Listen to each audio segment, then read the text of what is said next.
We were a team of 4 doctors: Dr. Harris, Dr. Nguyen, Dr. Patel, and me, Dr. Emily Clark, tasked with investigating the old St. Augustine Psychiatric Hospital. The city wanted to reopen it, but strange reports from workers forced them to send us in first. It was supposed to be a straightforward assessment, nothing more. The moment we stepped inside, I knew something was wrong. The air was heavy, thick with the scent of mold and something else, something metallic. The halls were dark, the only light coming from our flashlights, casting long, eerie shadows that seemed to move on their own. We split up, each taking a wing. I went with Dr. Harris to the East Wing, where the most violent patients had been housed. The place was a mess of overturned beds and shattered glass, as if a riot had happened and no one bothered to clean up.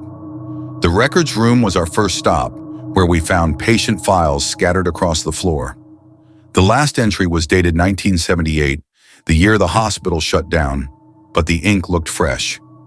As we read, strange noises echoed through the halls, soft crying, followed by faint whispers that seemed to come from everywhere and nowhere. Dr. Harris and I exchanged uneasy glances but pressed on. In one of the rooms, we found restraints still attached to the bed, stained with something dark and dried. Suddenly, the door slammed shut behind us. We spun around, shining our lights on the door, but no one was there. My heart pounded as we forced it open, finding the hallway empty. We regrouped with Dr. Nguyen and Dr. Patel in the central ward. They were pale, shaken, and Dr. Nguyen kept glancing over his shoulder. They had heard things too, footsteps following them, doors creaking open on their own. Dr. Patel found an old handwritten note in one of the offices. "The doctor will see you now." It wasn't signed, and it wasn't old. We decided to leave, but the hospital had other plans. The exit doors wouldn't budge, as if something was holding them shut. The lights began flickering, and the air grew colder. That's when we heard it, a slow, dragging sound coming from the hallway getting closer. We ran, desperately trying to find another way out. The building felt alive, twisting and changing as we moved. Corridors that should have led to the entrance now led us deeper inside. Dr. Patel was the first to go, snatched by something we couldn't see. He screamed, and then it was silent. Panic set in. Dr. Nguyen bolted down a hallway, but when Dr. Harris and I followed, he was gone.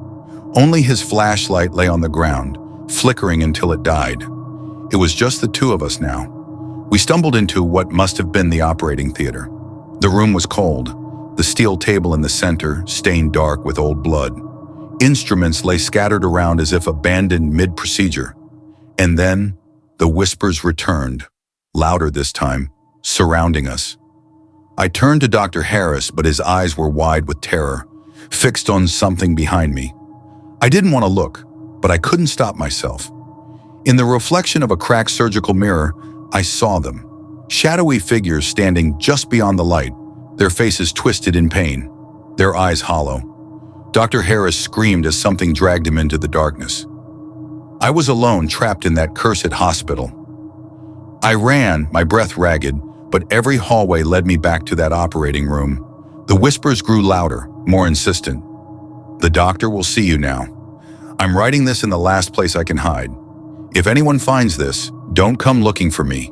St. Augustine isn't abandoned. It's waiting, and once you're inside, it won't let you leave. The doctor will see you now."